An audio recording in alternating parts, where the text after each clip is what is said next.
Basil, let's carry on here. Let's bring Ruckus aboard here. We've got Ruckus joining us. Ruckus, hello, welcome to the Sunday Wire.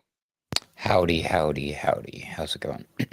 Very good, very good. I want to talk. Well, first, I want to decompress about what we just heard for a little bit here, and then I want to shift and talk about what's going on in the UK. Basil, looks like we've got some new censorship maneuvering happening, and all this going on. But Ruckus, what'd you think of the connection that we had there and everything that we just heard from our friends in the flotilla? Well, it was nice that we didn't have any connection issues. It's good that there's not like drones flying overhead or crashing into boats, pagers exploding. It's very nice to see that thus far everything has been peaceful because we know how certain countries like to overreact because they can say like, well, we consider this one particular group over here to be bad guys, aka terrorists. And, if you're providing assistance to the terrorists, that makes you friends with the terrorists. And by extension, that makes you terrorists too, as far as we're concerned. And hey, that makes you fair game. So I'm always ultimately concerned about the safety of people when they do stuff like this. I'm also seriously impressed by their bravery, not just because of what they're doing, but also because they're on a boat. And you all know I'm not going to do that myself. So there's always that. If I'd made it here on time, I would have asked them, did you see any sharks? But maybe they have less to. They don't need to worry about the sharks. They need to worry about other things. So good to hear from them. And it was a good connection. That was fantastic, and a nice reminder of the time difference because it's like nighttime there already, right? Yeah, that was kind of neat watching the sunset behind them. Yeah, I mean, Hesha, you could have a drone strike there in Texas because some elements of the Israeli government, I'm not sure if this is their official position at the moment, have decreed that everybody aboard the flotilla is a terrorist. And by giving them coverage like that, you're providing material support to terrorism.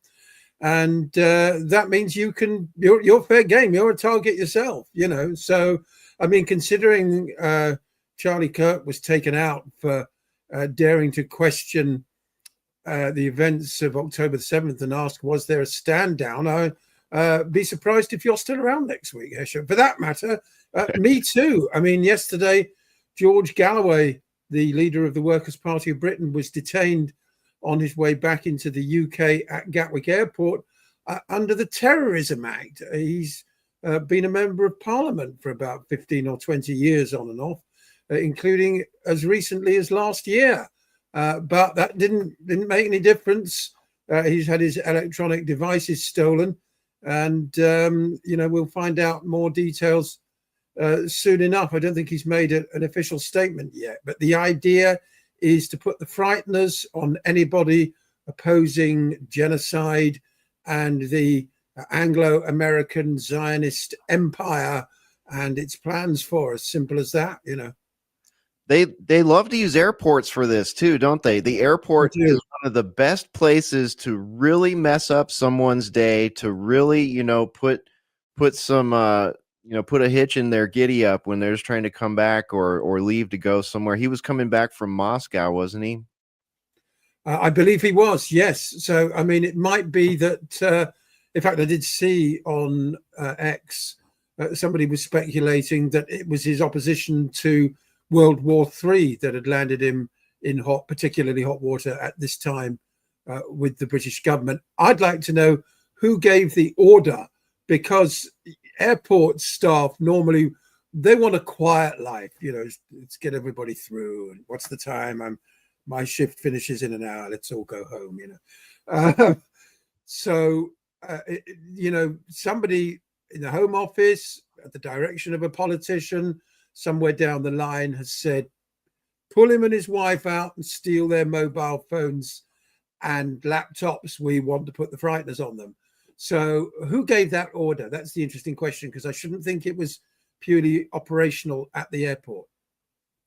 Yeah, it seems much more specific, much more targeted. Seems, I don't know, Ruckus, to me, it seems retaliatory. It seems like it's supposed to have a chilling effect. We've seen this many times before. I remember a lot of people getting denied access to Australia at certain points, people getting denied access to America. But geez, we even had Norwegian tourists, I believe, that were turned away here in America because of social media posts that we're seeing. So this whole chilling effect seems to be something that is being laid on really thick right now. And then this whole like you're terrorist adjacent if you don't buy government and media and mainstream media narratives is really seems to be kind of rearing its ugly head too. Adjacent. Pretty soon it won't be so adjacent. It'll be directly targeted. So since you're a target, Hesher, thank goodness I don't live anywhere near you. I wouldn't want to be close to you when that goes down. Yeah, wouldn't want to be in a 3-block radius, would you? That's right. I guess we're all targets now. Anyways, I don't know, the Galloway thing. I'm sure that's exactly what happened. Is somebody? I don't know how involved they have to be this day and age where they have somebody gets a phone call and this is like a staged and planned thing and a lot of people involved, or if somebody can just quickly and easily, maybe through one phone call or a text message or no phone call, just flick a switch to set up a little, because something just triggers the algorithm, right? Just triggers like, hey, excuse me, sir, we need you to come over here for a minute because it flagged their system or something. Yeah, I mean, it could, or and then it's so much easy for them to say, oh, this was a simple mistake, but it sends the message, it creates the question in your mind. It comes at a time when right now there's well over 2 million signatures for people who are upset about this digital ID thing that's going on. And of course, we've been seeing the news here on this side of the pond about how people are being, arrested for social media. It's happening like in Australia too, I believe. And I'm just like, this is the craziest thing. I think it's going to come here to America soon as well. But I don't know. The Galloway thing that's where things go too far. When sure, we sit here and complain about Trump putting pressure on networks or networks deciding to put pressure on themselves to gain favor with the current administration by having certain people's shows canceled in the wake of political high profile events, the Charlie Kirk thing and Jimmy Kimmel and whatnot. But to use the FCC to go after somebody, right, is one thing. But to literally start arresting people who are journalists, podcasters, folks who actually go out and do the footwork in this particular industry, in this space. I mean, that's a whole nother story. I mean, that's different. If you want to like shadow ban us or cancel us online, sure. That freaking sucks. But to literally come and start arresting us, to send drones to us like we've been joking about here, that's the phase that we're moving into. Like Alex Jones does this whole InfoWars thing. And I always thought, oh, that's just a cheeky metaphor. Like we might be entering a hot InfoWars very soon. They might actually want to send bullets against our speech, as evidenced by the Kirk event. Take it for what it's worth, whether or not you believe whatever. The message is clear. Everyone walks away from that, be like, oh, all this guy was doing was just out there speaking his truth, and speaking your truth got met with a bullet in the neck or where the back of the head, wherever it may have been or come from, whatever your theories are about all that. You see what I mean? So again, the message is the same. So we have certainly entered a turning point into a new dangerous territory involving all of this stuff, which again leads me back to being concerned when people hop on boats and head into a very dangerous situation, which they shouldn't have to be in the first place, because, it's 2025 and, I thought we cared about people starving to death and people step up and do the right thing, but, I guess not. Yeah, absolutely. I've got a video message from Patrick Henningsen here, hot off the press here. So let's give it a watch. See if we can bring Patrick into the program here. Very important Sunday Wire broadcast this week. Thank you, Hesher, for guest hosting this very important Sunday Wire broadcast this week. Much appreciated. Big thank you to the rest of our ACR team, and also to our listeners, to our audience right across all the live platforms on the comment streams. Thank you guys for your engagement on this. The Global Sumud Flotilla, this is an unprecedented historic effort. These are people volunteering from all over the world. They're all putting it on the line, not just for the people of Gaza, but I believe, and I'm sure you many will probably agree with me. They're putting on the line for humanity at such a crucial juncture in history. Never before have we seen this kind of a siege. We're going into the second year, 2-year anniversary of October 7th. It's right around the corner, just in a couple of weeks. And here we are. I can't believe that we're having to cover this issue, let alone the fact that there's a complete blockade on food, water, medical supplies, basic humanitarian relief, medical care. Israel continues to destroy every habitable structure in the Gaza Strip, every hospital, every school, every university, churches, mosques. Nothing is off limits for this bloodthirsty IDF being fully backed by the United States government, being backed by the UK, being backed by France, by the EU. It's unbelievable what's been allowed to happen. So here we are. And, right off the bat, I also want to say big shout out to, hopefully we connect our guests.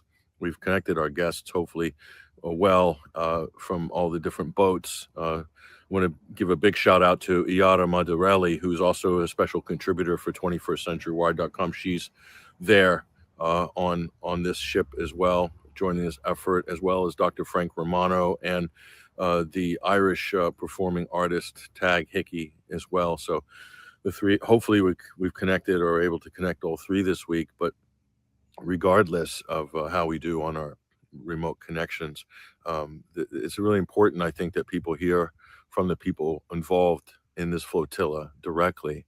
And we've covered these in the past when there were single boats coming, and these were the Madeleine, also the Conscience was attacked, and some of these other single boat efforts that raised a lot of awareness.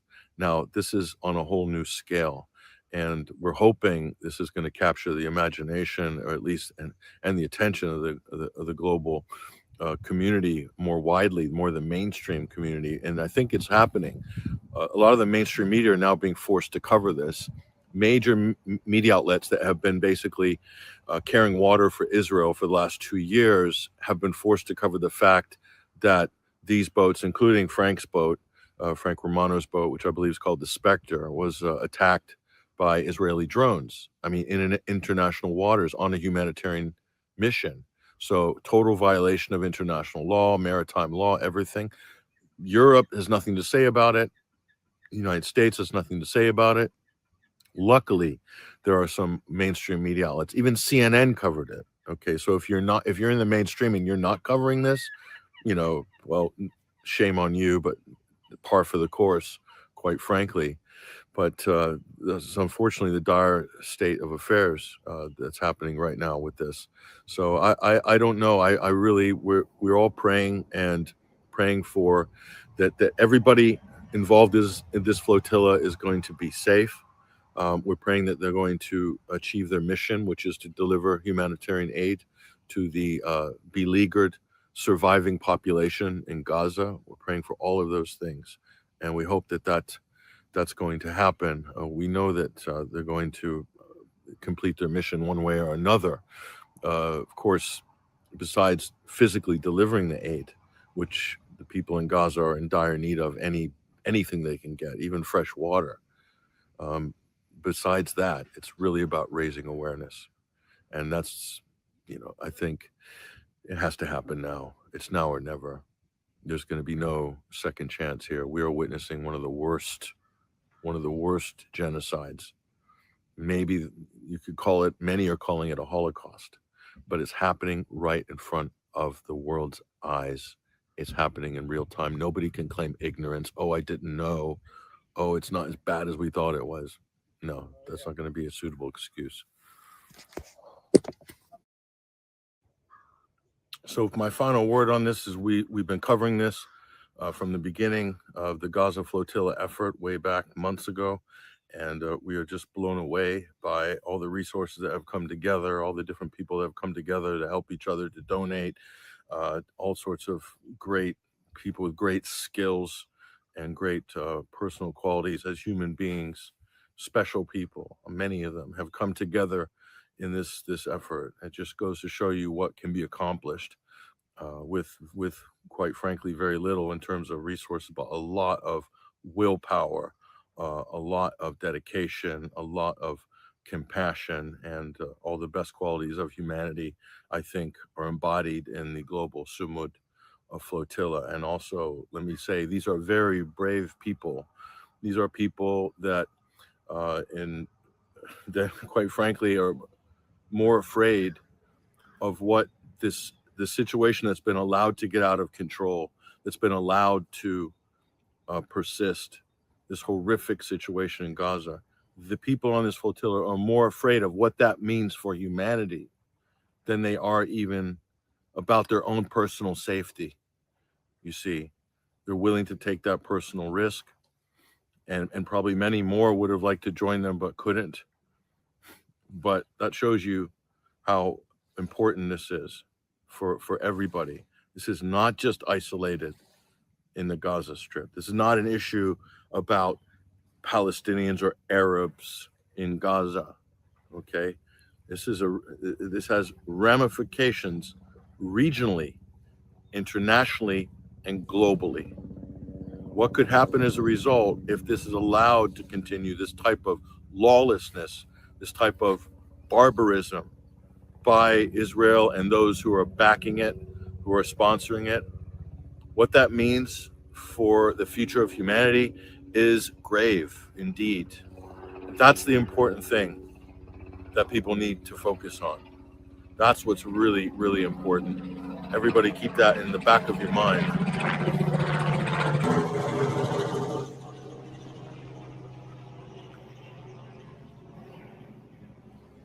Anyway, Hesher, thanks again for holding down the fort.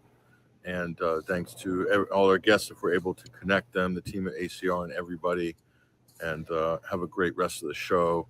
And again, what an incredible group of people. What more can we say? I'm Patrick Henningsen. Thank you guys for supporting us. Thank you for joining us. We'll see you very soon. Very soon. Peace out. All right. Very good. Thank you, Patrick, for sending that in. It's great to see you out there. I see you've got helicopters circling up there as well. You got the big drone. Yeah, exactly. Yeah. So, Basil, do we have Frank Romano coming up still in the show today? I don't think so. I can send him a reminder, but I don't know that he's got a connection actually today. Okay. All right. Well, if he does drop in, just let me know, chime in, let me know, and we can bring him aboard. But Basil, I wanted to ask you, what is going on with the digital ID topic right now in the UK? Well, kind of out of nowhere, really, because it wasn't in their manifesto. The Labour Party have decided that they suddenly want to introduce a compulsory digital ID for all UK citizens. Now, the timing of this is very interesting. Some people say it's just to distract from Keir Starmer's deep unpopularity. He's the most unpopular Prime Minister in British history, well, certainly since the polling began about 45 years ago, minus 66% his approval rating, and rumblings of discontent, well, very loud noises of discontent from Labour MPs, because the polls say that Labour will be all but wiped out at the next general election and replaced by a Nigel Farage-led reform administration. Of course, there's no immediate prospect of a general election in Britain. We won't have one for another 4 years unless something dramatic happens, because with the vagaries of our electoral system, Labour managed to get a thumping great majority on about a third of those that voted, more like a fifth, a sixth of the total adult population. But anyway, Starmer's stunningly unpopular, but this is a desperately unpopular move. I mean, there's no public demand for this. As I say, it wasn't in the manifesto. The claim is that it will be used to prevent illegal immigration. Well, the people coming across the channel in boats throw their passports in the English Channel. They make sure they divest themselves of all identification before arriving in the UK.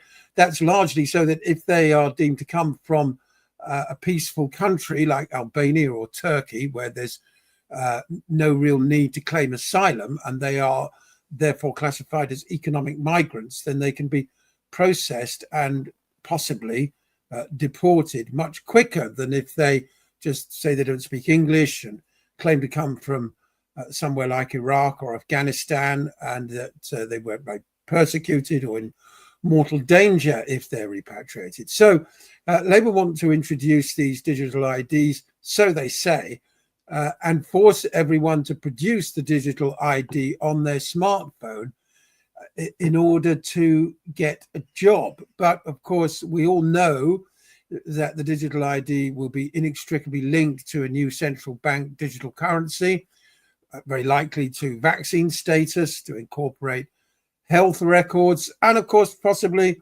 political opinions, social media score, social credit score, and all the rest. Now, interestingly, this has produced pushback from all sorts of, political, the divergent opinions. Reform and people like Richard Tice, or even on the right of reform, are opposed to it. Civil libertarians are, of course, diametrically opposed to it. The Liberal Democrats are opposed to it. I hope and believe the Greens will be opposed to it. But some elements of the Labour Party are opposed to it. And certainly those outside the Labour Party on the left, whether it's the New Your Party, Jeremy Corbyn and allies, Zara Sultana, Workers' Party, and the rest, they're all opposed to it as well. So who's in favour of it then? Well, the neoliberal, neo-fascists, the authoritarians, the Eurocrats, the technocrats, the people in bed with Larry Ellison and Palantir and all the rest. The real danger, as I've said many times, comes from this authoritarian fake centre. And they're pushing it, and they're pushing it hard. There's a petition been going around actually since January opposing the introduction of digital ID. It's now been signed by about 2.3 million people. That figure was only 500,000 on Friday and continues to climb. I would imagine it'll get to at least 3 million, if not more. And mass civil disobedience is planned. There will be huge marches, I would imagine, very regularly. I know a lot of people simply will not have this. This is what the conspiracy theorists said was going to happen 25 years ago. It's part of a control matrix. Larry Ellison has been very open about the fact he wants to see everybody on their best behavior. He, of course, is an ultra-Zionist, so that means no bad talking about Israel, or we will turn off your ID and you won't be able to buy a loaf of bread or get on a train or anything at all. Well, that's a very dystopian picture, but digital ID opens the door to that possibility. That's the whole point. And I hope it's stillborn. I think it may well be Keir Starmer's poll tax moment. Back in the 1980s, Margaret Thatcher tried to replace property taxes with a head tax, where you would just be charged per head for local government services. That led to riots on the streets of central London and had to be abandoned, and was one of the things that hastened her demise. I hope and believe that the same thing will happen to the digital ID. It will be completely unenforceable. That's even if they get it through the House of Commons and they try and force it on everybody. I think, large numbers of people will disagree. Of course, you get the sort of, if you've got nothing to hide, then you've got nothing to be afraid of. And I saw a tweet saying, well, that's like saying, why have curtains? If you've nothing to hide, then why bother buying blinds or curtains for your windows? And perhaps all those who say if you have nothing to hide, you have nothing to fear, should be banned from putting up curtains, because obviously they're very keen on total transparency and complete lack of privacy. Last point on this, the word on the street is that the firm who are likely to be granted the contract for the development of this nightmarish scenario is run by, yes, you guessed it, Tony Blair's son, Ewan Blair. Contract reported to be worth £100 billion. Blair himself has close to £400 million worth of shares in the said company. And of course, it's inextricably in bed with Larry Ellison's Oracle. So the whole thing is a nightmare. I hope it wakes a few people on the right up to the depth of Zionist infiltration in the so-called cybersecurity area, because Zionism isn't simply about massacring as many Palestinians as possible. It's also about exerting control over the lives of us in the West, not just to stop us from pro-Palestine activism or seeking to undermine the Zionist entity, but also control for its own sake. I think these people get a very perverse pleasure out of the fact that they believe they can control other people's lives. And I mean, do you guys not have already many forms of physical and digital IDs available in Europe and in the UK? I mean, it seems to me like we've got friends in the chat saying, hey, we've got plenty of IDs already. I mean, what it almost seems like this is sort of a technocrat shot over the bow, kind of like we saw here in the United States with the attempted creation of the disinformation board under Biden. It's like it kind of feels like we're seeing, just chipping away at the idea of, privacy, chipping away at the idea of anonymity, the ability to have anonymity in what you do online and all that. So it almost seems like it wouldn't go through. It's almost not meant to go through in some cases unless there's some sort of catalyzing event that goes along with it. Look, Ruckus has your boy up there, Basil. There he is, right there. Clearly he likes this idea. Clearly he stands to benefit from this idea and those that he colludes with. But I don't know. It kind of seems like this. Even Boris Johnson said, "No way, I'm not going to use that." So this seems like it's going to be dead on arrival, sort of. Well, we hope so. We hope that the spirit of the British people is sufficiently roused to utterly reject this, and indeed to use it as a stick with which to beat this wretched Starmer government and hopefully bring it down. We hope that Starmer is replaced within the next few months. Some people say that he's an MI5 plant designed to destroy Labour and usher in a reform government. But I think the digital ID is actually very much an MI5 plan, and reforms say, at least at the moment, that they're opposed to it. But whether or not they would abolish it if it was subsequently introduced, I don't know. There's nothing that the digital ID can do if you want to sort of prove your identity to get a job. That's the way they're trying to sell it initially. That you can't do with a passport. You have to produce a birth certificate to get a passport.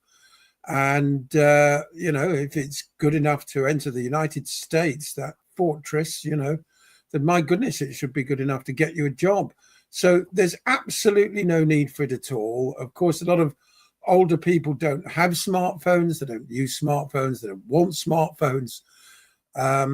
So it's unworkable on a practical level, but that won't stop them trying to force it through, nevertheless. I mean, this has been the centerpiece of the control grid agenda for many, many years. People like David Icke were talking about this kind of thing 25, 30 years ago. People are now saying, the sort of pro-digital ID commentators, it's a conspiracy theory to say that this is part of a control grid. Hello, it's in their own writings. I mean, all you got to do is read Klaus Schwab's book, or anything. Watch Peter Thiel talk. That they've straight up said that this is part of the control grid. That this has been the plan for a very long time. Yeah, exactly. So I hope that we're going to kick it into touch. I don't often go on activist marches, but I would go on one to show my antipathy towards compulsory digital ID. And that was the interesting thing about the way that ministers announced it last week. You know, there was no sort of consultation period, or, you know, we'll introduce it voluntarily to begin with. No stepping stones approach. It's like, we're going to introduce mandatory digital ID for every adult in Britain, and you're going to put up with it, or we're going to severely restrict your ability to operate in the modern world. That was the threat. And it fundamentally alters the relationship between the individual and the state. That's the whole point. You cease to be a completely sort of, some people would argue that even now you're not the sovereign individual, but it represents a huge shift in terms of not just privacy, but accountability, identity, ownership, in favor of a bureaucracy. And then, of course, there's also the incompetency and potential for hacking.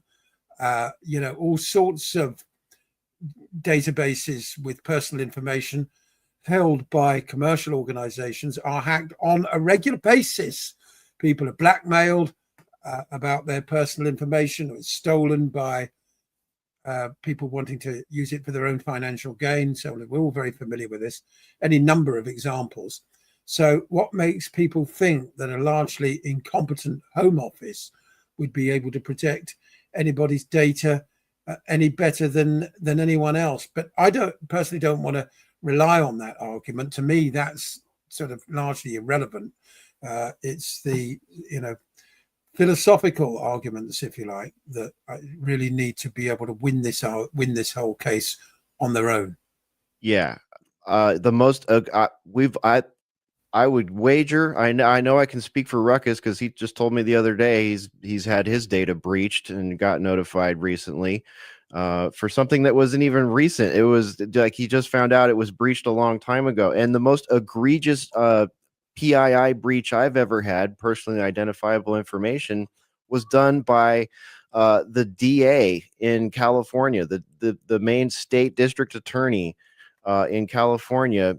Unleashed a crazy database to Davis University, which had it front facing, and it was to do with anyone who had purchased a firearm, anyone who had applied for a concealed carry license. They gave Davis University, for research purposes, access to all that information, which they shouldn't have and be storing in the first place. The state shouldn't even have it and be storing it in the first place. It's quite frankly illegal by many people's analysis. But yeah, they leaked everybody's driver's license numbers, their names, their ages, their drone coordinates, their street address. All that stuff was just available on the open internet for a long time, for like really long time before it was discovered and taken down. But same with government.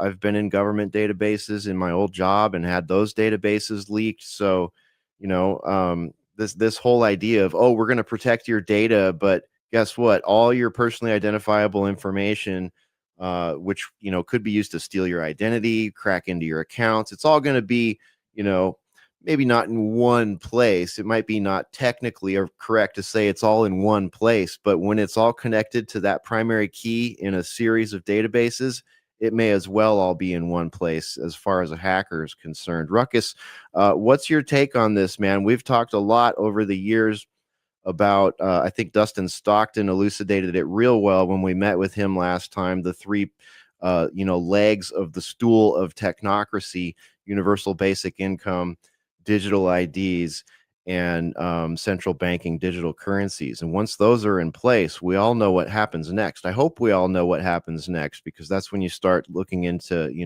science fiction dystopia movies to try to see what the path forward looks like. It's like two of my longest series ever on the Daily Ruckus combined into one. Back in the day, during the medical emergency period, or the post period, the long 2 weeks after that, when we had the wonderful things arrive, there was this same argument, of course, about digital IDs in the context of vaccine passports. And I did an entire series, my old show, before I switched to video. In fact, I think that was the last series I was working on before I took my first sabbatical, which is funnily enough. Anyways, there was a lot of back and forth going on in the UK in particular about that subject. It was a hot button issue, and a lot of the same arguments and things that Basil just mentioned today were being discussed back then. So it's almost as if people didn't learn their lesson. Like, nothing has changed. It's just a brand new excuse to usher in the exact same quote unquote solution from the same types of people. But is it coming from the same types of people? My question for you, Basil, is, are people currently who are for or against this new version of a digital vaccine the same type of people? What was their stance on the digital vaccine when it was presented to them during the pandemic? Was it is this a political thing? Are people split? Like here in America, it would be like a left-right thing, because I don't understand how the difference between the parties there, but I imagine it's very similar. Yeah. You mean digital ID based on, or like we had ID passports or digital passports based on vaccination status back then, right? Versus what the current reasonings are, and I guess there's a number of different reasonings that they're trying to push it forward. Like the immigration, I think, is the biggest one worldwide. That's why I think a lot of countries will be pushing this stuff forward. But you have the kids' online safety thing too is a big deal. But whatever their reason is I get the impression, I don't want to. That's why I'm asking it. But it seems like certain people who would be like, yeah, you can't do that because that's against their freedom, or people who were against the jibby jabs, but and stuff like that. But now, if it's like, well, I don't want my kids to be harmed online, or I don't want to deal with these crazy lunatic terrorist immigrants, I have a feeling that their views have shifted in a way. But correct me if I'm wrong. The so-called freedom movement that came out of opposition to lockdowns and mandatory or near mandatory injections is, by and large, from what I can tell, diametrically opposed to the introduction of digital ID. But I would say the Digital ID coalition is bigger than the Freedom Coalition, which was very largely mischaracterized as being alt-right or conspiracy theorists, etc., even though, of course, it incorporated many other people from all sectors of society. So this is a broader-based coalition against the mandatory digital IDs. It includes libertarian conservatives who would have been swept along by the hysteria surrounding COVID and thought that they were doing their patriotic duty by having an injection.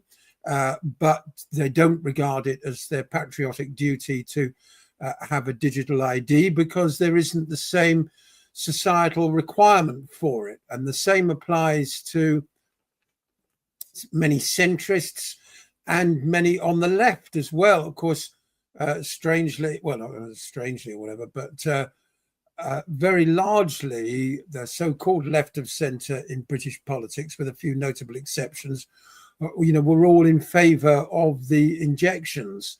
I think it's not the case so much with digital ID at all.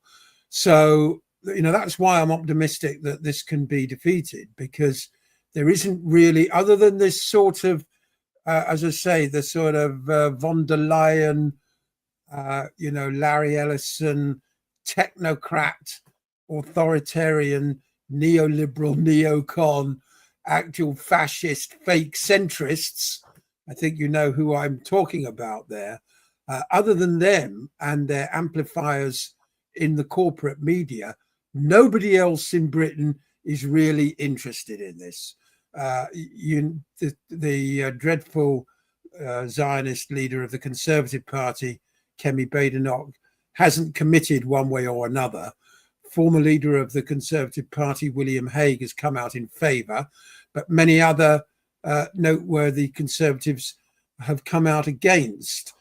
One of the Reform MPs has circulated a letter, which interestingly I saw was signed by one of the independent group of MPs who were forming, one of the Muslims who won on an anti-genocide ticket last year. He's also signed the letter against digital ID. Now, he and Richard Tice will be poles apart on just about everything else, but they're both signed up for this. So, there's no real political push for this, even in the House of Commons, let alone in wider society. It's exclusively being pushed by the elite, its supporters, its mouthpieces in the media, etc. That's all. Yeah, that's kind of what I was getting at with the comment I made about a catalyzing event. It's like with COVID, we had the fear campaign, we had the global, case demic ticker, all that thing, and all the messaging. Like that was absolutely a catalyzing event. Whether it was legit or not, your mileage may vary, but we don't have that yet when it comes to digital IDs. And that's kind of the scary part when we talk about digital IDs. It's like, well, what kind of event could drive people into an identity politic or a nationalist, worldview sort of decision that would make them say, yeah, I need that. I want that. And I think a lot of people look to like cyber polygon sort of events for that sort of thing, right, Ruckus? Or I was going to suggest, because just like we witnessed during the pandemic, there was a certain Operation Warp Speed that progressed something along at a frighteningly fast pace. And we saw them do something very similar, move something incredibly fast that they probably should not have, this time Project Stargate. I believe the catalyzing event is going to involve the labor market that has been completely, absolutely devastated and changed. The whole economy and everything is flipping upside down thanks to AI and robotics. And I think that is the elephant in the room that a lot of folks just don't want to admit. We see them fudging some numbers on the books when it comes to labor things inside the government. The administration here in America is trying to make it seem like everything is okie dokie. Meanwhile, companies, big Fortune 500 companies and AI people and chief technology officers and smart folks have been running around making the rounds saying, oh, by the way, AI is going to replace everybody and we're in for a world of hurt. The world is changing. Nothing is going to stay the same. And it's like, it's such a huge, profound change of everything that you'd think that everybody would be talking about this, but they're not. We're distracted by events and things. So I believe, yeah, we got to worry about the cyber polygon. But from what I've seen, Hesher, there's a lot of contingency things put in place. So, yes, maybe we lose access to our banking, but hey, how convenient would it be that they rush in with their universal basic central bank digital currency version after we emerge from that chaos? And then, yeah, if you want to access that, I'm afraid you need the digital ID. But again, that's going to be a tough sell. We can still fight back and say, well, that's, you can't do that. That's not fair.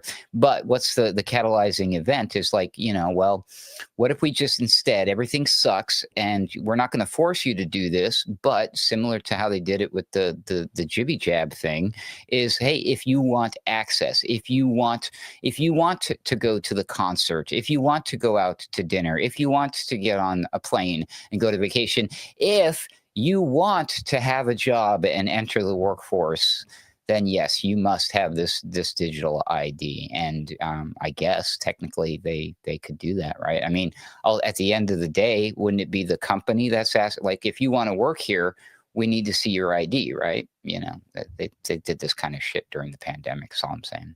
Yeah, absolutely. And hey, you want that?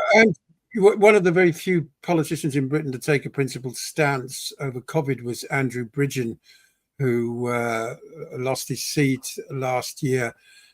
He says today, we are being played across the board. And of course, if Starmer gets the war he wants with Russia, that mandatory digital ID will be enforced, civil contingencies will be triggered, elections will be cancelled, and the Blair family and many others will get their money. Well, it won't do them much good if we're in World War III, because we'll all be annihilated. But nevertheless, the possibility of heightened tensions with Russia, some kind of civil emergency, real or imagined, could be the pretext for it, perhaps more terrorist attacks, perhaps another so-called pandemic, that would push public opinion in the required direction, because it definitely needs a nudge at the moment, because public opinion is not with this at all. I mean, the petition opposing it is growing exponentially. It wouldn't surprise me if it ended up at sort of somewhere north of 3 million, which you may say, well, out of 60 million people, that's not very many. But for an online petition, that's actually an enormous number. Yeah, that's a significant sample space right there. Much more significant than you get in most. Let me, the one of the segments of this show that is important to us is the smartest people in the room, which is quite often you out there watching and listening.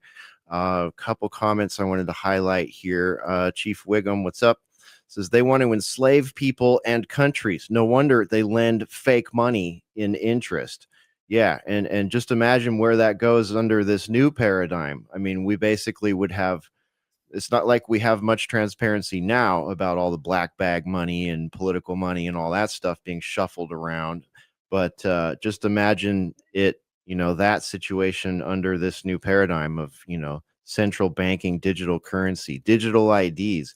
And the thing with the digital IDs meshing with the central banking digital currency and the UBI is that's when, once those are all in place and required somehow, probably after a catalyzing event, we've got several to choose from, all of a sudden you've got social credit ruling your access to those things. So if you get deemed a mean speaker, if you get deemed someone that they don't is not welcome in the grocery store, in the pharmacy, whatever, all that stuff can just be turned off with the flick of a switch. So gone will be the days of getting pulled into the security room at the international airport thing. You won't even be able to get your ticket. You won't even be able to have a passport, and we've got this whole real ID floating around here in the United States right now. Everybody's moving to real ID.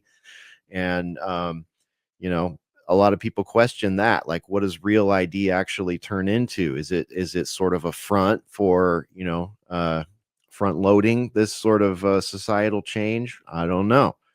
But Chief Wiggum makes a good point there about enslaving people and countries, because once you're stuck in a system that gives you a social credit rating that then allows or disallows you to live at a certain level of comfort and freedom, we're off on a different adventure. Yeah, very interesting. There's protests taking place outside the Labour Party conference in Liverpool against Starmer. He's a uniquely unpopular figure. All around the country, particularly with those on the so-called far right, as well as those on the left of the Labour Party, and particularly those outside the left of the Labour Party.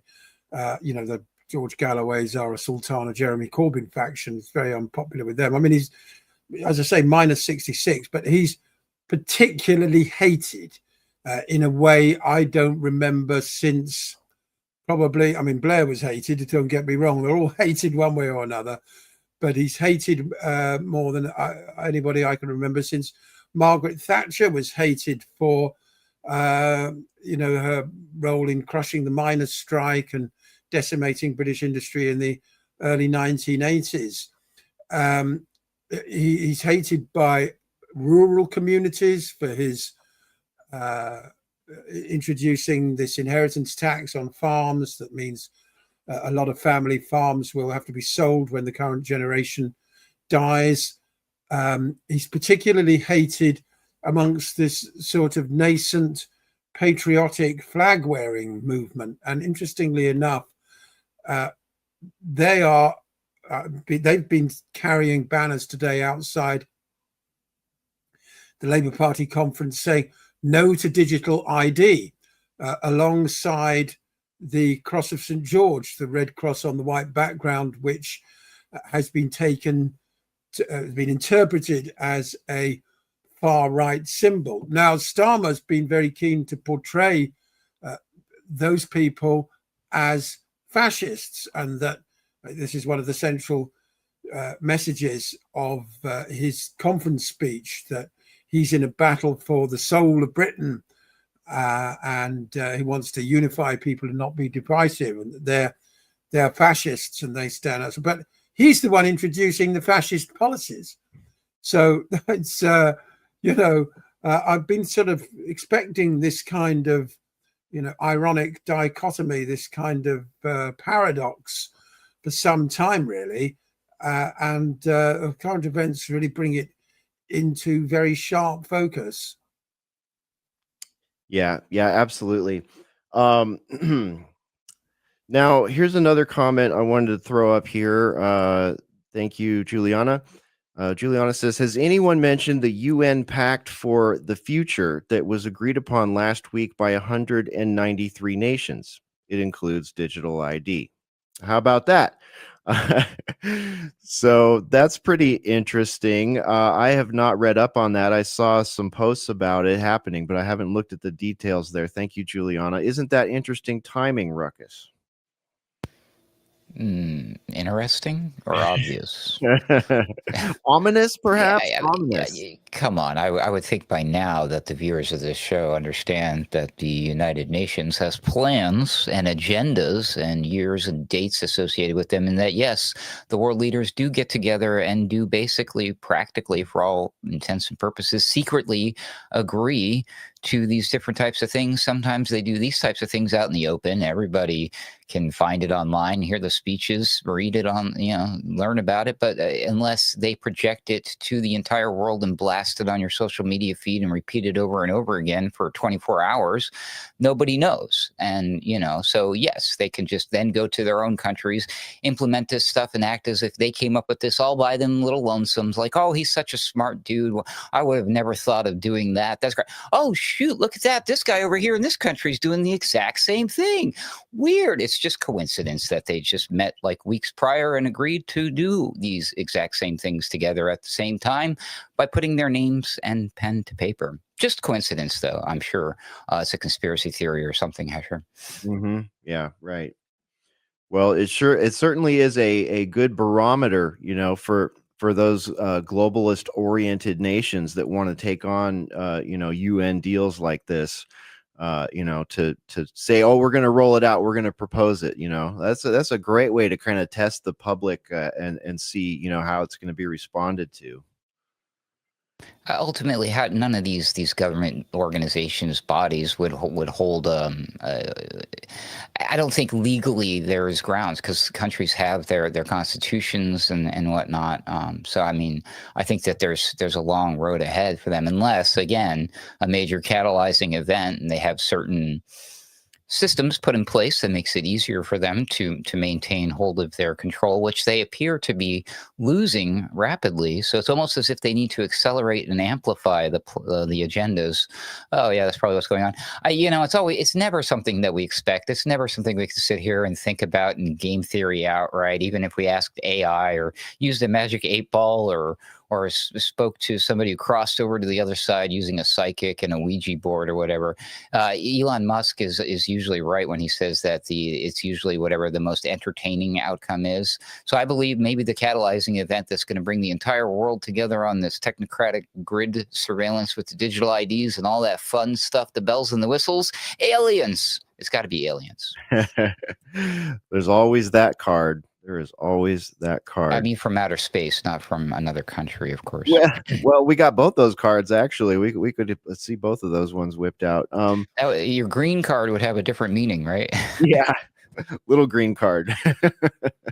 Neil in the Discord chat says over 2.3 million have signed the parliamentary petition against digital ID, but they will ignore it. Right. Yeah, that's. Yeah, I mean, there has to be a debate on it in Parliament now, because the threshold, believe it or not, is 100,000 signatures. So that'll be not only that. Is there going to be a free vote? That means MPs allowed to vote according to their conscience. There are an awful lot of Starmeroid robots in his government who voted to ban Palestine Action, for example. So, I mean, I think even in a free vote, it wouldn't necessarily be defeated, because some of these MPs just, think about their own careers. And if they vote in favour. It curries favour with the leadership. Although on the other hand, at the moment, Starmer is so unpopular that he was apparently having difficulty filling junior ministerial positions because people don't want to be part of his wretched government. So because, you know, that it means they're more likely to lose their seat at the next election if they can claim, oh, well, yes, I'm a Labour MP, but, you know, I didn't like Keir Starmer or what he was doing, then they might hang on to their seat. So, you know, remains to be seen. But the big pushback has to come from the public, and if they do attempt to introduce it in the form of non-compliance. 100%. Yeah, that's exactly the thing, that non-compliance. Look here. Speaking of, Jack K says, now you know what the COVID nonsense and fascism was all about. I tried to warn people not to comply with any of the BS, or here we'd be. And people wanted me in a camp. Yeah, can relate to that. Can totally relate to that. We had the same experience over here, and we seem to have experienced shadow banning and other effects from it, as well as people saying horrible things about us like that, like you should be in a camp. So shouts out to everybody that. Yeah, absolutely. And I mean, did the COVID farrago move the Overton window such that, you know, as Ruckus said, they tried to bring in a track and trace system in the UK on which apparently £34 billion was spent. Nobody's got any idea where all that money went. That's another story. But it introduced into public discourse, into the zeitgeist, the concept of QR codes to gain access. Since then, of course, they've become commonplace as theatre and concert tickets. So people are much more used to being asked to produce a QR code, and via the so-called stepping stones approach. Next, you have a QR code in order to identify who you are in, you know, 101 different scenarios. But the digital ID cannot be divorced from the CBDC, from the central bank digital currency. That's the key thing. And that means if you're a naughty boy, no money for you. Right? Here's a great example. I only emerge after dark. Thank you. PayPal has threatened to fine people for anti-Semitism. Meaning pro-Palestine, meaning being anti-Zionist, of course. Yes. That's what we mean. Yeah. Anti-war, anti-genocide. So many different words you can choose other than antiseptic. That's right. Don't be anti-fascist. Apparently that's bad now. Oh, right. That's right. I mean, that's bizarre, isn't it? That attempt to sort of ban a non-existent organization with full force, I think is the term Trump used, you know. Yeah. So, or ban an organization that's full of feds. Yeah. What? Someone it's make not that an organization. We need to stop saying that, because that's part of the biggest lie about this whole thing that he's doing there. It's not a thing. It's not a group. It doesn't have a headquarters. It doesn't have a leader. Like, what are you doing? Like, people are crazy. Right. Yeah. Or maybe reveal if there is a headquarters, and if maybe it's at Langley or in somewhere else in Virginia. Yeah, there's always that maybe they were just admitting what maybe some people suspected all along. It does have a headquarters. Is, folks. Sorry. Boy, that address looks familiar. Yeah, that's crazy. This whole concept of sending the military to Portland or something like that, you know, this is, and then I noticed that General Flynn was on InfoWars yesterday or day before, completely, he and Alex just pushing the Civil War topic, the whole like deep state versus, you know, the Trump administration, like, you know, as if anybody's buying that narrative anymore. But just openly talking about Civil War and, you know, just some of the other strange things we covered on Boiler Room on Thursday night, like Trump's executive order to bring capital punishment or, you know, death penalty to Washington, D.C. and, you know, people cheering for it, just like, oh, great, cool. You know what's punishable by death? Treason. So there's like all these Q people running around saying that, you know, that's why Comey's being arrested, and, you know, Clapper's next, and so-and-so's next. And, even Obama, you know. Yeah. Right. Why not? You know, he was at the forefront of the Russiagate hoax. I mean, that was all a hoax. Obviously, we all know that.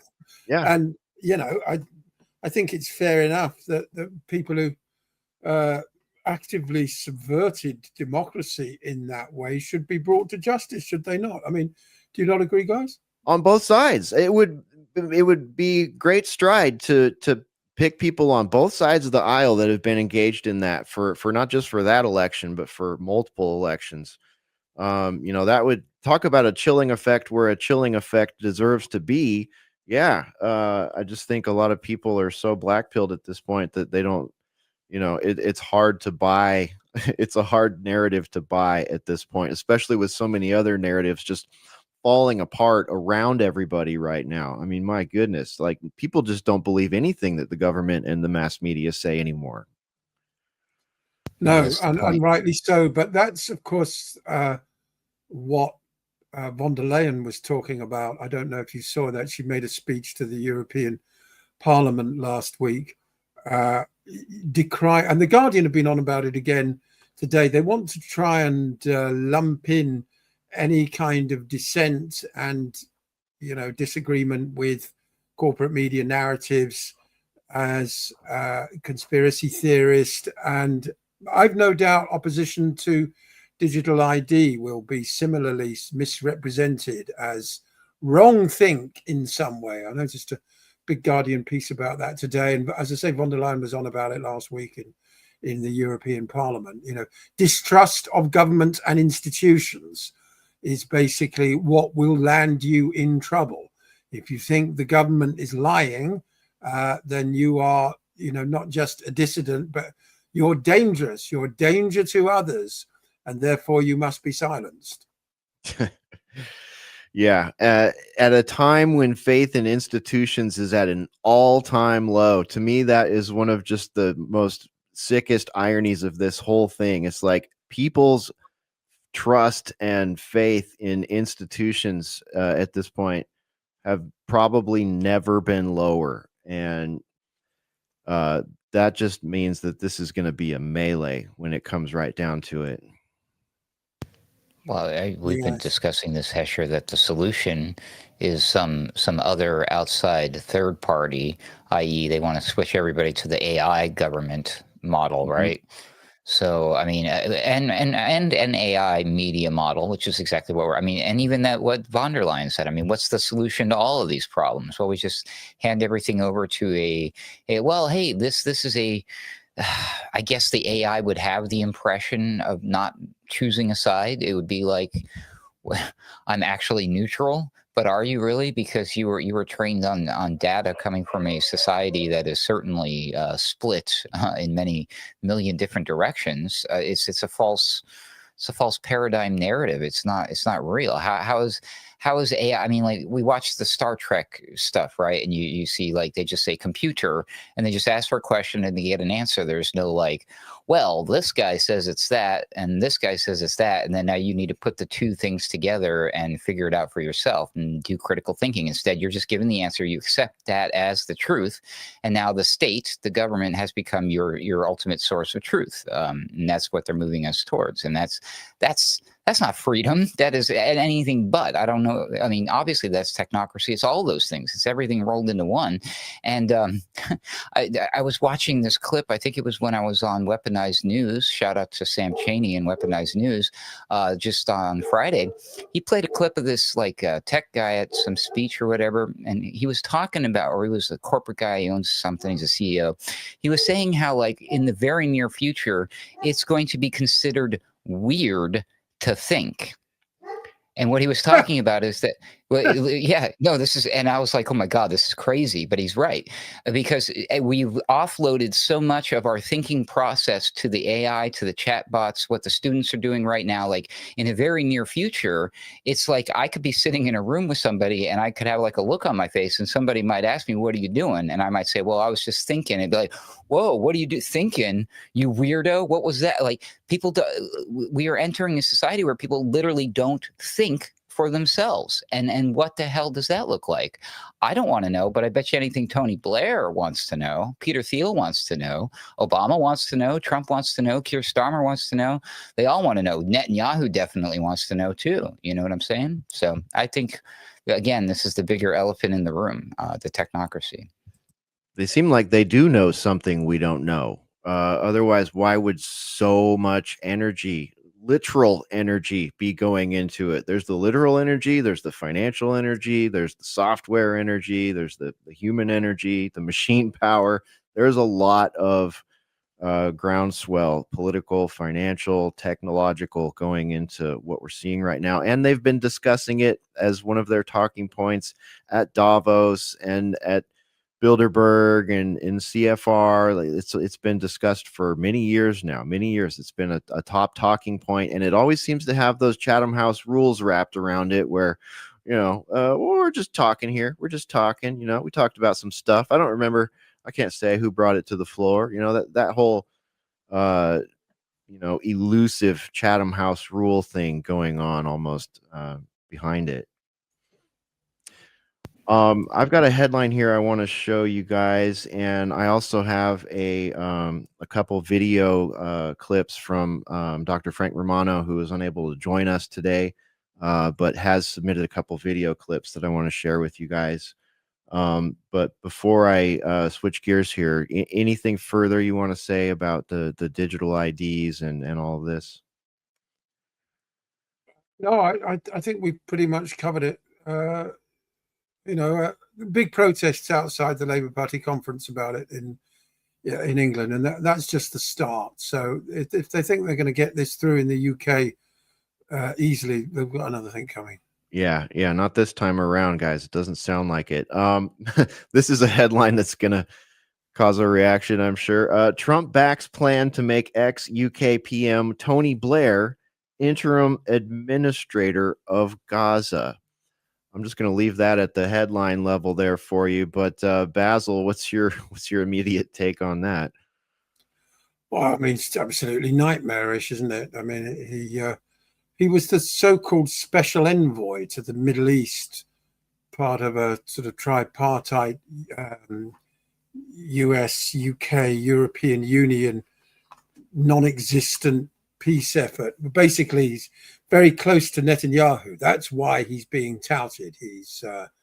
That's why he is allowed to become, why he's being put forward. He's somebody that Trump and Netanyahu can rely on to do their bidding, while at the same time perhaps presenting some kind of, neutral front. He's very close to Larry Ellison, who's been funding the spookily named Tony Blair Institute for Global Change. My God, that's the change is Holocaust in Blair's eyes, Holocaust and a digital prison. That's Tony Blair's idea of change. This is a total nightmare. I sincerely hope it doesn't come to pass, but who knows where we are at the moment. It should be such a tough sell. That should be such a tough sell, and it's an impossible sell to the kind of people that watch this show and the type of guests we have. It's just like, no, it's a non-starter. No, thank you. We're not interested in seeing that. That is absolutely not what anyone wants to see. With all of these stories are combining into one again. What is happening here? Yes. Larry Ellison, he was the one of the main recipients of the Project Stargate, the warp speeding forward the AI and technology stuff. Him and Tony Blair now getting all hooked up and involved with the Israel issue. Everyone close to Trump are not only technocrats, they're also like raving Zionists. I'm like, what is going on? So there's something about this prime real estate area behind me here that they want badly that is also part of this exact same agenda that we've been discussing, and I can't see the forest for the trees quite yet, I suppose, but we will have to wait and see. Yeah, great comment there by Grape. Obama talked about change a lot too. Remember that one? We Americans didn't get much change, just a change in narrative. And then Chatter X follows up and says, by the way, Obama's political mentor was Blair. Good point. Good point. Meanwhile, I don't know if you know, there's a very violent weekend on your side of the pond. A church in Michigan is on fire after several people were shot. It's a Mormon church, and the shooter is down. And then there've also been shootings at a bar in North Carolina, I think, and at a casino in Texas. So it's sort of all indicative of the, I mean, I don't know, you tell me, sort of powder keg atmosphere in the United States. Would that be right? Certainly feels that way when you look into the lens of the media and the social media feeds. We also had a ICE station attacked up here in Dallas this week. A number, like too many more violent incidents and stuff like that than I was able to track this week. And this is all on top of, your usual, I haven't looked this weekend, but 40 plus people shot in Chicago. That just goes on every weekend anyways. But yeah, it's tensions are high, I think, for a lot of people. I find it intriguing that it was a Mormon church that had this incident, especially Yes, after the events of 3 weeks ago. yes, yes. Very interesting. I Yeah. mean, why a Mormon church? Mhm. Right. Yeah, Well, we were the only thing. See, that's something that also has not changed, Hesher. Right? Are these events, these bang bang things all the time? But what has changed is the way that it's spun for the political agenda purposes and by the media. Usually, like instantly in the aftermath, we get the usual suspects rolling out with the usual talking points to ban the usual thing, the object itself, which is a serious infringement on our rights here in America. Everyone knows that it's the Second Amendment, etc. But this time around, now we're all focused on any types of these events. If it's the bang bang, if it's gang crime, if it's shoplifting, if it's illegal immigrants running around in the streets with their motorcycle gangs or whatever, spinning donut tires or like it's crime. And now the answer is not to take away our guns. We're going to send armed troops to patrol the streets alongside MRAPs and tanks and drones and stuff like that. So that's a little different, right? Yeah. yeah, no, absolutely. I mean, I saw footage from Portland, which Trump described as a hell. They made a hell up there, and I said, and it was a guy playing some smooth jazz on a clarinet at a farmer's market, and very peaceful, affluent-looking streets and things. I mean, it just gives the lie to the complete nonsense. I'm not saying there aren't parts of urban America that are in serious decline and decay, but I think he might have picked on the wrong place. You've seen these armored vehicles rolling down the streets, empty streets very often. To what purpose? I mean, it's all been exaggerated out of all reasonably sensible proportions, hasn't it? Yeah, it really feels that way. And it's not like it's something, as far as I can tell, it's not like it's something that the local sheriff's departments couldn't handle. This entire Yeah, Antifa thing and activists that have gone a little too far, that kind of stuff. Like, there's no reason why the military should be being rolled out right now. In fact, many would argue it's illegal and it breaks posse comitatus rules. It's unconstitutional, yet we're going to do it anyway because during the Biden administration, the media got people on the right so whipped up about these topics that same with immigration. This, like, they really, this is a problem reaction solution thing. It's very simple problem reaction solution sort of paradigm that's being fostered here. And apparently the solution is to break posse comitatus, to roll military into the streets, to threaten other governors with military presence in their cities and stuff like that. And it's like, where were the GOP politicians while these things were allowed to get so bad? Where was the representation of the people that voted even the Democrats in? Is this what they really wanted? Maybe if they're NPC and the media installed some sort of identity politic in them, it's what they wanted. But look at the result. It's not good. Do you think it's for a continuation? Like they want that this is more like creating a new problem. They want us to react this way, get all pissed off, demand that they get all these cops off the streets, all the troops off the streets, and then of course replaced by who, the Yeah. technocracy drones. Yeah. Yeah, that why not? I mean, just oscillate back and forth between right and left as far as the administration goes, and do things that are so egregious each time that it makes the political base more radical and more further away from wanting constitutional solutions and closer to wanting technocratic solutions. Absolutely, man. You can just see it. You can see the heat turning up on that. Yeah, I mean, it does seem that political discourse in the United States has become more vitriolic than ever before. That I mean, I remember the 2000 election, for example, Gore v. Bush. That appeared to be, the country split down the middle. But I don't think ideologically it was anything like as split as it is now. Am I wrong? No, you're not wrong. You're not wrong. The whole politicizing of everything, Yes. that has really put us in a bad situation. Yes.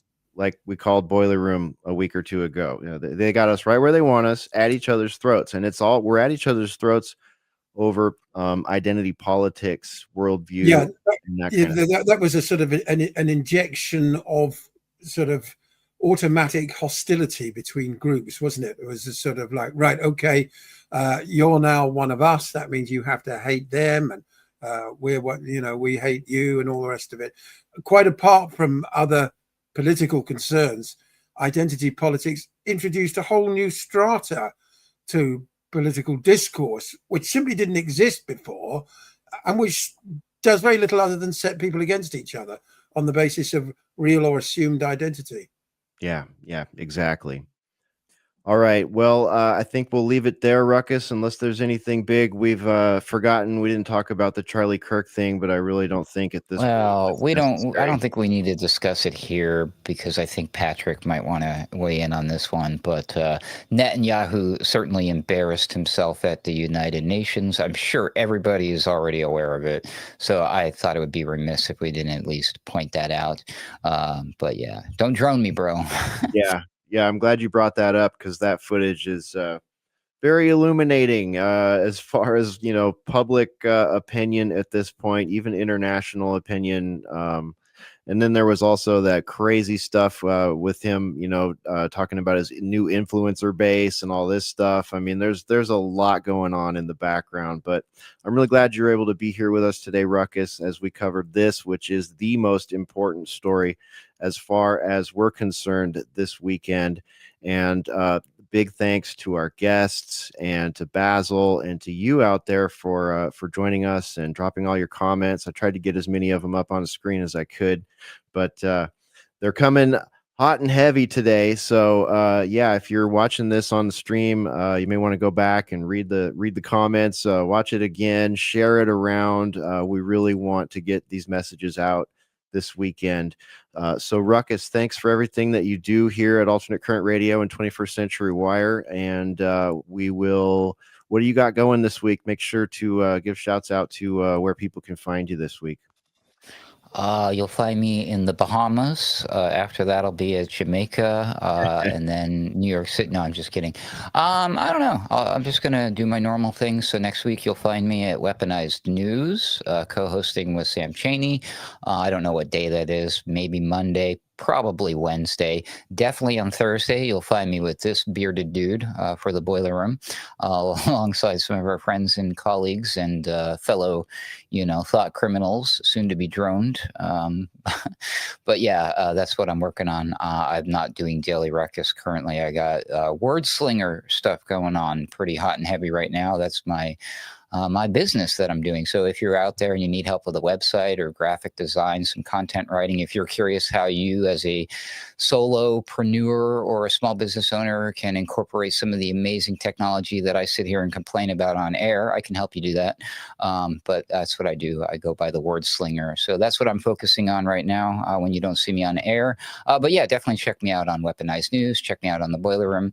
And then I'll just throw it out there. I might be doing a Saturday night appearance with some of the AM Wake Up crew and the New Prisoners folks. So follow me on X, AC_wordslinger, to find out where to find me doing that. Okay. Thanks for having me, Hesher. Shout out to Patrick. Thanks for allowing us to host the show so that the fine folks out there watching and listening to us didn't have to go without, especially as you mentioned, Hesher, during an incredibly important news event. So I'm glad I was here and that I made it. I'll catch you guys on the flippity flip. May God bless each and every one of you, and may God save this republic over here in America, of course. But just may he save everybody out there. May he save Gaza. That'd be wonderful. Thanks. All right. Thanks, Ruckus. There goes Ruckus. We'll have him back again next week. And Patrick, thanks for letting us host the show. Big shout out to everybody viewing over there at 21stcenturywire.com. on the 21 Wire X account, the Rumble account, the Facebook, what else? The BitChute account, YouTube. Thanks everybody for hanging with us and resharing the show. We really appreciate that. This is a big, big show today. Big message out there for everybody. Important timing. So very, very stoked to have been able to be part of this. And we'll be back again next weekend. Patrick is out and about, traveling, doing some reporting, doing some writing, stuff like that. So if he's away from the bandwidth next weekend, we'll be here to cover for him. And I'm going to send you out. Well, actually, before I send you out with the wonderful music of Joseph Arthur, I also want to shout out the support link over there at 21stcenturywire.com. Please support 21st Century Wire and the Sunday Wire. AlternateCurrentRadio.com also needs your support. You can find all those links on our websites and on today's show page. So, and big shout out to all of the members and subscribers out there, folks that have shared the program, shared this stream today. I saw a few of you doing that on X. Thank you for that. And yeah, we'll be back next week with another edition of Sunday Wire. And we'll take you out of here with the music of Joseph Arthur. And we'll see you next week. Have a great rest of the weekend. And don't forget to share and like and subscribe. Do all that stuff to help us break the old shadow banning that holds us back a little bit on some of these platforms. So thanks again for being with us. This is Joseph Arthur. We'll see you next week.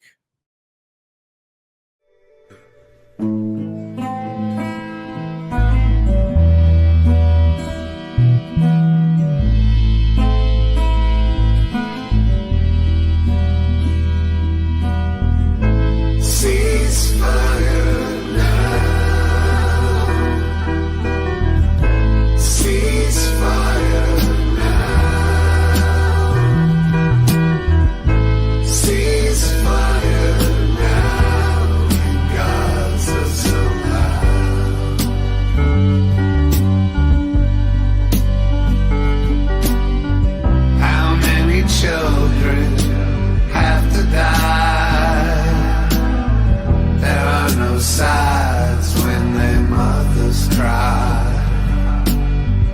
and no real way to justify their death that comes from an evil sky. Ceasefire now.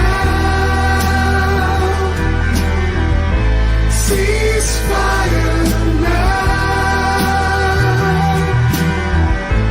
Ceasefire now in Gaza somehow.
What's this say about who we are?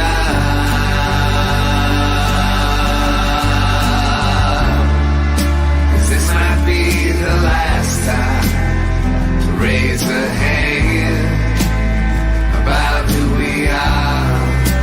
What's this say about who we are? Digital images and digital lies cut out their heart along with their supply. The propaganda leads to dehumanize our fellow humans and silence their cries. Ceasefire now. Ceasefire now. Ceasefire now in Gaza somehow.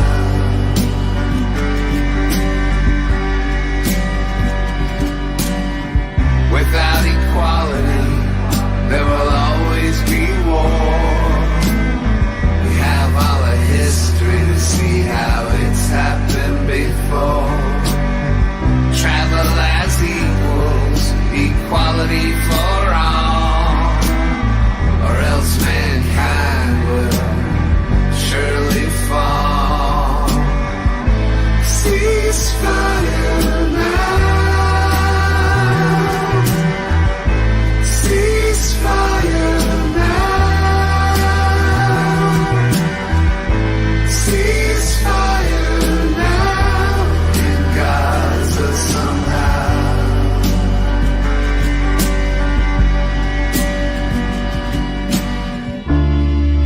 'Cause this might be the last time to raise a hand about who we are.